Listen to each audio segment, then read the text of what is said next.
talk about Aaron Rodgers and the New York Jets, I want to talk about everything that has went wrong with this team, the positives and the negatives as well. Right now, they're 3-7, and it's a lot of bad things that you can say about this football team, and rightfully so.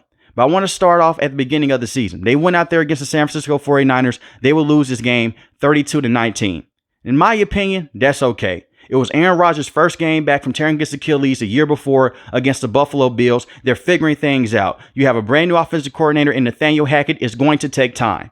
And Aaron Rodgers also missed a part of the offseason as well. Not because he was still recovering from that torn Achilles injury. He just missed time because he had something else more important to do.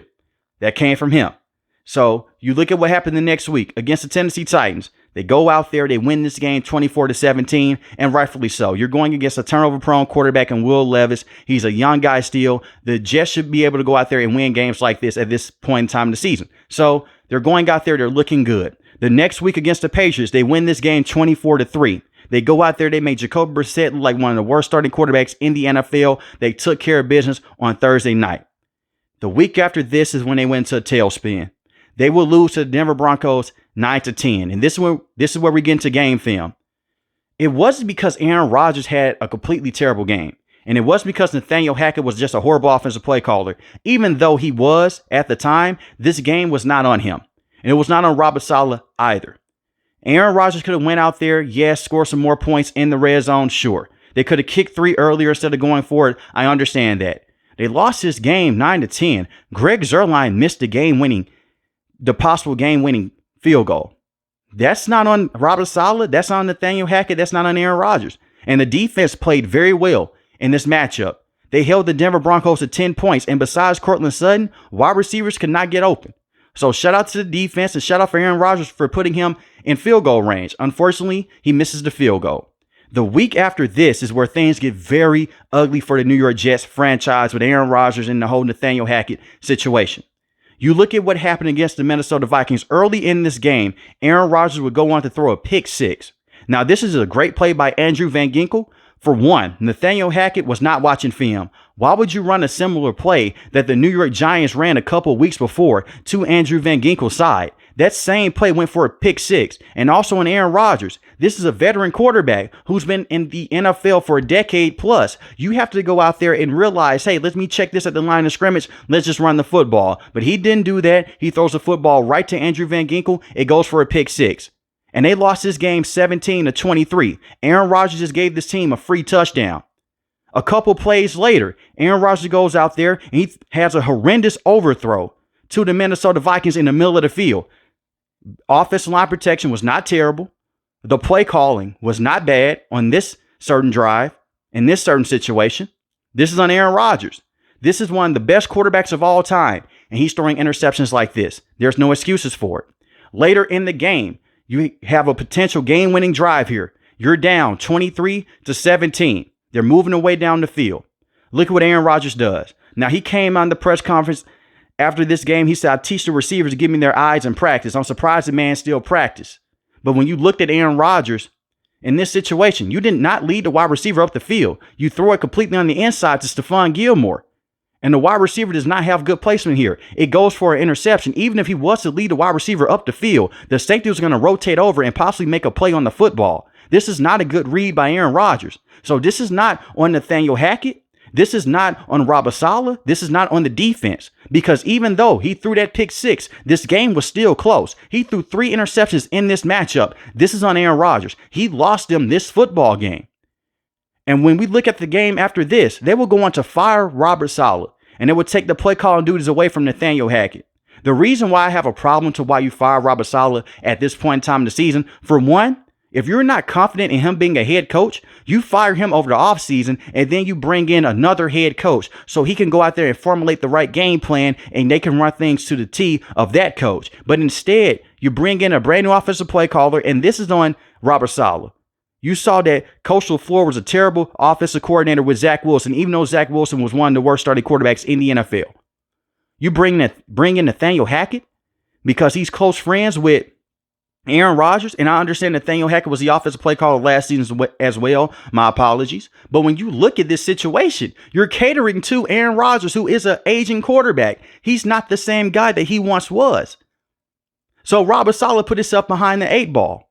But they will go on, they will fire him. Part of the reason why they fired him is because Woody Johnson was embarrassed. Let's just call it for what it is. He went to the UK with his friends, and this has been confirmed. He went to the UK because he's the former ambassador. When President Trump was going out there and when he was being the president in 2016, this is the man that was the ambassador. And he's expected to go out there and be in a similar role when President Trump is going to be the president yet again in January. So he's going to step away from the team. He got embarrassed in front of his friends. So he fires the head coach. But I just showed you this was not on Robert Salah. That defense did not lose him this game. Aaron Rodgers did. But then we go on to the week after that against the Buffalo Bills. Yet again, Aaron Rodgers is placing blame. He's saying, Mike Williams, you have to go on the red line, run deep down the field. He does. Mike Williams slips. It goes for an interception. But at the same time, look at this football. It's underthrown. This is an underthrown football. Even though Mike Williams did slip, this is on Aaron Rodgers. And you would not have these communication issues if you were to show up in the offseason fully. I understand players deal with injuries. And they have other things to report to. Yes, but Tom Brady did not do this with the Tampa Bay Buccaneers. They were dealing with the pandemic situation. He called in everyone through a group chat and was texting guys, come to the park so we can work on chemistry. Come to the park so we can work on certain situations. Aaron Rodgers hasn't done that. So they go out there, they lose to the Buffalo Bills. And also in this game as well, Greg Zuerlein has 2 missed field goals that would have possibly won them this football game. That's on him as well. But this interception basically sealed the game. And look at what Mike Williams just did for the Steelers against the Washington Commanders. He stayed on the quote-unquote red line, and he got deep down the field for the game-winning touchdown. They put the Steelers up 28-27 on the Commanders. Once again, Mike Williams did slip, but Aaron Rodgers underthrown this football by a mile. We also look at this Steelers game. Now, not every interception was on Aaron Rodgers. You look at this interception right here. Right in the middle of the field. He tried to throw the football in there. He tried to squeeze it into a tight area. He doesn't have the same arm power that he once had many years ago because he is an older quarterback. He doesn't have the same athleticism either. This is a bad interception. Benny Bishop comes away with the interception.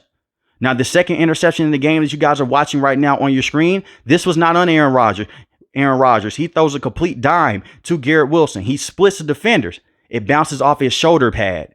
And it goes for an interception that put the Steelers right into scoring range. That's not on Aaron Rodgers, but the interception before is on him. And look, I understand interceptions are going to happen. It's a part of football. But I just want to show you guys this. Aaron Rodgers has placed a lot of blame on people before in the past, even when he was with the Green Bay Packers, but he has not played well enough this season. And the New York Jets fan base was sold. We're just a quarterback away. And remember when I said when they fired Coach Salah, which I don't have a problem with if you do it over the offseason, because you could bring in some more and better coaches. The problem that I have, you fired a guy that had a heavy input with this defense. Everyone loves Coach Brick when he was a defensive coordinator. He's been terrible as an interim head coach. Let's go back a couple of weeks ago where he used all the timeouts in the first half. So going into halftime, you didn't have any timeouts remaining to slow down the clock and to give your teams extra time to go out there and get extra looks. That looks like an interim head coach because he's not supposed to be in this situation. Not only just that, this was a top passing defense in the NFL. Through that Minnesota Vikings game, through week 1 to the Vikings game. Since then, they have ranked 31st in the NFL. And we could talk about the injuries in the secondary, but the players don't look the same. Sauce Gardner has not been the same player since Robert Salah got fired. He's been dealing with a lot of penalties. And he's been giving us some big plays here and there. And this is also something with Sauce Gardner as well. He doesn't even look like a top 5 cornerback this season. I understand that DJ Reed has missed games. And DJ Reed is a very good number 2 cornerback. And they have Michael Carter II as well. But when you look at this defense, the last couple of years, they've been one of the best defenses in the NFL. But as soon as you show that man the door, the defense takes a downward spiral. That's not by coincidence. You put Coach Brick into a tough situation. That was a man that only focused on defensive personnel. Now he has to focus on everything. And if you're going to fire Robert Salah, go out there and fire Nathaniel Hackett as well, because he's still on the payroll and he is still with the organization. That says a lot to Aaron Rodgers, who has let the New York Jets down. But at the same time, I can't fully blame Aaron Rodgers. I look at Woody Johnson. You deserve this. Not only did you do that, you traded a draft pick for Devontae Adams. And let's get one thing clear. Garrett Wilson, even though he has not been a consistent wide receiver this season, he has looked better in the past. He's dealt with a lot of drops. He doesn't have the chemistry with Aaron Rodgers, and that's apparent. Devontae Adams does not look like the same Devontae Adams, even last season with the Las Vegas Raiders. This is a man that wanted to go out there and play with Derek Carr or Aaron Rodgers. Those are his top two options. Obviously, the Raiders are not going to trade him to the Kansas City Chiefs. That's a division rival. But he wanted to go from one terrible organization with the Raiders to another one with the Jets because Aaron Rodgers is here. Devontae Adams doesn't look the same either, and he does look washed up, just like Aaron Rodgers. Now, I will say this. I could be tough on Devontae Adams, but I've seen this man go out there with quarterbacks like Derek Carr, who is not a top 10 quarterback in the NFL, and put up monster numbers. Since he's come over to the New York Jets, he hasn't looked the same. Garrett Wilson has been more explosive than him at times, and that connection right now is not working out. Now, you can say go out there and give them a full offseason and figure things out yet again, but they have played with each other in the past with the Green Bay Packers. It's just not working out. And Allen Lazard is a very good wide receiver, by the way, in terms of playing this season. Last season, not as much. It was hard for him to find his way on the field. But when you look at Devontae Adams this season, he has only had one game with over 100 yards catching, and that came against the Baltimore Ravens. Since then, he hasn't done much. He only had 6 catches for 54 yards against the New England Patriots. Against the Houston Texans, yes, he had 91 receiving yards, 1 receiving touchdown. That's his best game. Against the Arizona Cardinals, he had 13 targets, 6 catches for 31 receiving yards. That was it. He doesn't have the same rapport with Aaron Rodgers, and he's not the same explosive playmaker. When I look at this offensive line, because it's a problem as well. Morgan Moses has missed time, but you knew this going in. Morgan Moses has dealt with injuries, the same with Tyron Smith, especially Tyron Smith. Tyron Smith has not been able to finish the season for over a decade now. And he's dealing with an injury to his neck, and he may be placed on IR. That's why you drafted Olu Fashanu in the first round, so he could play at either tackle position. But you had this kid playing guard at a certain point in time during this season. He's never played guard before, even in his high school career. They've put him into a tough situation. This is a New York Jets team that looks like a retirement home. They have to go out there and figure some things out. They're going to bring in a brand new head coach. I'm for sure of it, but I don't know who the guy is going to be. Who is going to want to come and coach this? Aaron Rodgers is an older quarterback that is not the same, that does not have the same athleticism, and he admitted to this as well. Right before the Minnesota Vikings game, you have Devontae Adams, who is not the same wide receiver. You have Breece Hall, who's a very good running back. He's not having a spectacular season this season. You have Braylon Allen as well. I like the running backs that they have in the backfield. You have Garrett Wilson, who is still a very good young wide receiver, but he's dealt with drops this season. And you have Allen Lazard. But you look at this defense with the talent that they have with Sauce Gardner, Hassan Reddick. They have not stepped up. They have not been the same defense. And they have one of the worst rushing defenses in the NFL as well. And Will McDonald has easily been their best pass rusher. He's one of the best pass rushers in the NFL. And you can't say, well, they missed Jermaine Johnson. Jermaine Johnson is a phenomenal playmaker in his own right on the defensive line. But your defense is not going to take this much of a hit with him missing majority of the season, dealing with the injury that he's dealing with. This comes down to coaching and the front office. You hitched your wagon to a quarterback that is out of his prime right now, doesn't have the same athleticism, and cannot push the football deep down the field effectively enough. This is a terrible situation with the New York Jets, and they expect for Aaron Rodgers to come back next season. It's going to be the same song and dance. This is the same franchise. And I understand Woody Johnson did step away, but this is the same franchise that drafted Geno Smith. They cannot work him out. And I will say this right here. Geno Smith has never been a top 10 quarterback in the NFL. That's okay, but look at him with the Seattle Seahawks. Zach Wilson was a certified bust coming straight out the gate. That's on Robert Salah. That's on Joe Douglas. Joe Douglas' job deserves to be on the line as well. And they also went out there and they drafted Sam Darnold, and they cannot develop him. They can't develop quarterbacks, and they can't scout out quarterbacks. And this offensive line has been a major issue over the last 3 to 4 years. They have good players, but without the coaching and with ownership always sabotaging things, it's not going to head into the right direction. I blame ownership. And I blame Aaron Rodgers. They've handcuffed the New York Jets.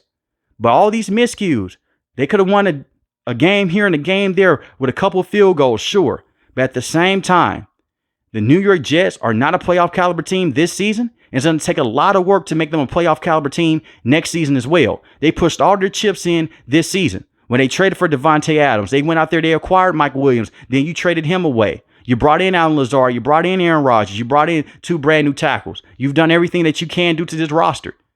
Build through the NFL draft, hold on to Aaron Rodgers for one more season. But I don't ever see this roster right here being a Super Bowl contending roster in the AFC. They have a lot of good names, but the team overall just isn't good. But let me know in the comment section below, how do you guys feel about Aaron Rodgers and the New York Jets? If you're new to the channel, hit the subscribe button. If you like the video, hit the like button. Most importantly, want each and every last one of you guys stay safe, stay positive. Thanks for the video, guys. God bless. Peace.